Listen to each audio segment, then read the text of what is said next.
the snap that broke the MCU. Thanos didn't need an army to win just patience. He'd already outlasted Ultron, Sokovia, and a divided Avengers team. He took the Soul Stone by sacrificing his own daughter, then tore the Mind Stone from Vision's head during the battle for Wakanda. Then he snapped. Trillions vanished instantly. The survivors got no victory lap, just 5 years of silence, and a universe that no longer made sense. Then Scott Lang walked out of the quantum realm with an idea nobody wanted to say out loud: time travel. The team split across decades 1970, 2012, 2014, quietly collecting stones before Thanos ever touched them. One choice nearly undid the plan. They pulled the 2014 version of Thanos into their present, army included. What followed was the largest battle the MCU had ever staged. Tony Stark, who started this saga building armor in a cave, ended it by snapping the stones himself and giving his life to win. Steve Rogers returned every stone to its place in time. Then he did something the mission never required. He stayed in the past, lived a full life with Peggy Carter,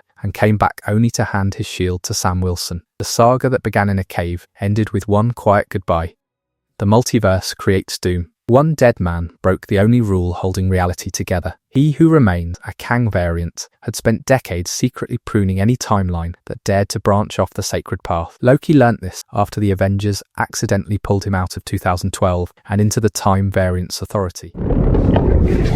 You're not moving at 1/16th speed. Paired with Agent Mobius, he tracked another Loki variant, Sylvie, straight to the man behind the curtain. She had a choice: keep the illusion of order or kill him and see what happens. Sylvie killed him. That single decision shattered the one timeline system, and new Kang variants, dangerous and unchecked, could now exist anywhere. Around the same time, Doctor Strange cracked reality open himself. Trying to help Peter Parker, his spell spiraled out of control, pulling in villains and heroes from separate Spider-Man universes. Wanda Maximoff, corrupted by the Darkhold, went hunting across those same fractures for a version of her sons who were still alive. Each event looked contained on its own. Together, they point somewhere much bigger. A family from an entirely different reality, the Fantastic Four, is now on a collision course with Earth 616. Waiting behind them is Doctor Doom, set to anchor the next two Avengers films. How he actually arrives is still unconfirmed, but the multiverse the Avengers broke open by accident may be exactly what lets him in. The battle-built Avengers. 6 strangers were forced to fight side by side within days of meeting, and none of them trusted each other. A god, a scientist who turns into a monster, a spy, an archer, a frozen soldier, and a billionaire in a metal suit had nothing in common except the threat in front of them. That threat traced back to Loki, freshly defeated after his failed coup in Asgard, when Thanos offered him a deal: bring back the Tesseract and receive an army in return. Loki let himself get captured on purpose, then triggered chaos from inside custody and stabbed Agent Coulson in the process. That single act pushed a scattered group into finally becoming a team. The Chitauri poured into New York through a portal torn into the sky, and for the first time, Iron Man, Captain America, Thor, Black Widow, Hulk, and Hawkeye fought as one unit. They won, but victory came with a bill nobody expected. The destruction left Hell's Kitchen in ruins, seeding years of corruption. A construction foreman named Adrian Toombs, cut out of the cleanup contract, started selling alien weapons on the black market instead. Nearby, 10-year-old Kate Bishop watched Hawkeye fight with nothing but a bow and decided who she wanted to become. The battle that made the Avengers famous created half the villains and heroes shaping the MCU today. Thanos won before arriving.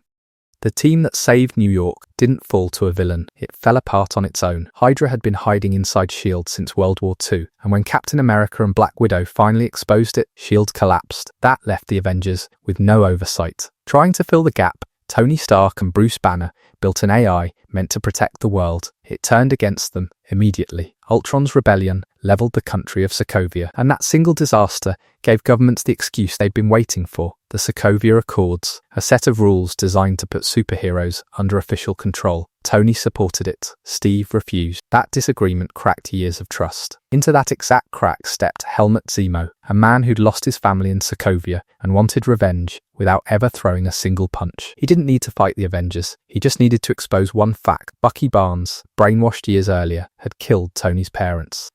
That single fact did more damage than Ultron ever managed. The team split in two, friends became enemies overnight, and the group that once stood together in New York couldn't stay in the same room. By the time a real cosmic threat arrived, the Avengers weren't a team anymore. They were scattered, divided, and unprepared, exactly the condition Thanos needed to succeed. From frozen soldier to Iron Man, A soldier vanished for 66 years, and the world quietly moved on without him. Steve Rogers volunteered for an experimental serum in 1942, becoming Captain America, though the military mostly used him to sell war bonds instead of letting him fight. He went AWOL to save his best friend Bucky Barnes, joined the real war, and fell for Agent Peggy Carter. Then, trying to stop Hydra from destroying New York, he crashed a plane into the Arctic and disappeared. While Steve slept, Peggy didn't stop work. She and Howard Stark built S.H.I.E.L.D. from the ground up, never realizing Hydra had already infiltrated it from the inside. Meanwhile, Hank Pym developed size-changing technology and became the original Ant-Man, until his wife Janet sacrificed herself into the quantum realm to stop a missile, vanishing for over 30 years. In 1995, test pilot Carol Danvers recovered memories the Kree had erased, defeated an invasion, and left Nick Fury with a pager and an idea. That idea became the Avengers Initiative, years before anyone knew who would fill the team. Then, in 2008, weapons manufacturer Tony Stark was kidnapped in the desert and built a suit of armor out of scrap metal just to survive. He walked out, revealed his identity to the world, and caught Fury's attention immediately. Two separate stories, decades apart, had quietly converged into one. Before the Avengers,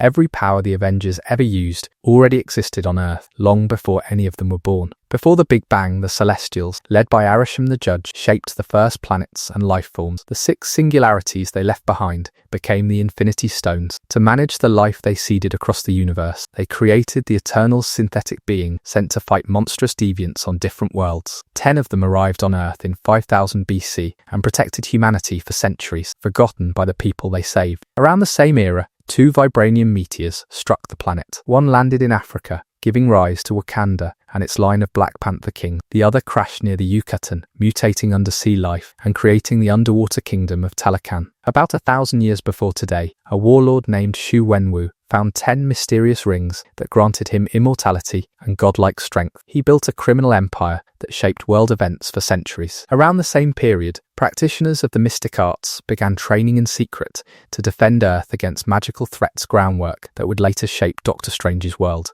None of this involved a single superhero in a costume. By the time Captain America or Iron Man ever appeared, Earth had been shaped, defended, and fought over by forces far older than anyone realized.